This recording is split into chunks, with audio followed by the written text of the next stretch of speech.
एक नगर में एक ब्राह्मण रहता था। वह माँ भगवती दुर्गा का परम भक्त था। उसकी एक कन्या थी। ब्राह्मण नियम पूर्वक प्रतिदिन दुर्गा की पूजा और यज्ञ किया करता था। सुमति अर्थात ब्राह्मण की बेटी भी प्रतिदिन इस पूजा में भाग लिया करती थी। एक दिन सुमति खेलने में व्यस्त होने के कारण भगवती पूजा में शामिल नहीं हो सकी। यह देख उसके पिता को क्रोध आ गया और क्रोधवश उसके पिता ने कहा कि वह उसका विवाह किसी दरिद्र और कोढ़ी से करेगा। पिता की बातें सुनकर बेटी को बड़ा दुख हुआ और उसने पिता के द्वारा क्रोध में कही गई बातों को सहर्ष स्वीकार कर लिया। कई बार प्रयास करने से भी भाग्य का लिखा नहीं बदलता है।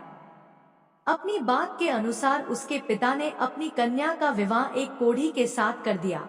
सुमति अपने पति के साथ विवाह कर चली गई। उसके पति का घर न होने के कारण उसे वन में घास के आसन पर रात बड़े कष्ट में बितानी पड़ी। गरीब कन्या की यह दशा देखकर माता भगवती उसके द्वारा पिछले जन्म में की गई उसके पुण्य प्रभाव से प्रकट हुई और सुमति से बोली, हे कन्या, मैं तुम पर प्रसन्न हूँ। मैं तुम्हें कुछ देना चाहती हूँ, मांगो क्या मांगती हो। इस पर सुमति ने उनसे पूछा कि आप मेरी किस बात पर प्रसन्न हैं?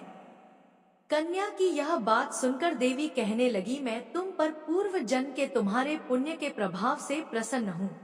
तुम पूर्व जन्म में भील की पतिव्रता स्त्री थी। एक दिन तुम्हारे पति भील द्वारा चोरी करने के कारण तुम दोनों को सिपाहियों ने पकड़कर जेलखाने में कैद कर दिया था।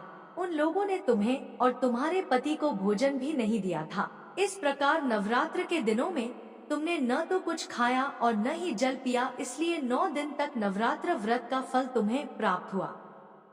हे ब्राह्मणी, उन दिनों अनजाने में जो व्रत हुआ, उस व्रत के प्रभाव से प्रसन्न होकर आज मैं तुम्हें मनोवांछित वरदान दे रही हूँ। कन्या बोली कि अगर आप मुझ पर प्रसन्न हैं, तो कृपा करके मेरे पति का कोढ़ दूर कर दीजिए। माता ने कन्या की यह इच्छा शीघ्र पूरी कर दी। उसके पति का शरीर माता भगवती की कृपा से रोगहीन हो गया।